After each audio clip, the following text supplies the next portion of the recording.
Hey guys, welcome back to our channel. In this tech tutorial video, we're going to show you a simple trick how you can print selected cells, rows and columns only in your spreadsheets and documents on Google Sheets. So let us jump right into it without any further ado. So this is very simple, guys. All you will need to do is select a given row or column or set of cells you would like to print. So let me go with that column here from that table. So as you can see, I selected only that row, not the entire table, not the entire spreadsheet.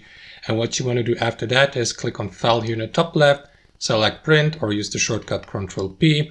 That is going to give you an overview of your spreadsheet to be printed. Now, instead of printing the entire sheet, guys, simply click on that arrow down icon here to access that drop-down menu and select the selected cells. And that is going to show you the overview of the selected row or column so that you may now print it by clicking on next here or by going through that printing setup here. And that's basically it, guys. That's how you do it. Thanks for watching. I hope you enjoyed this video and we'll see you next time on our channel.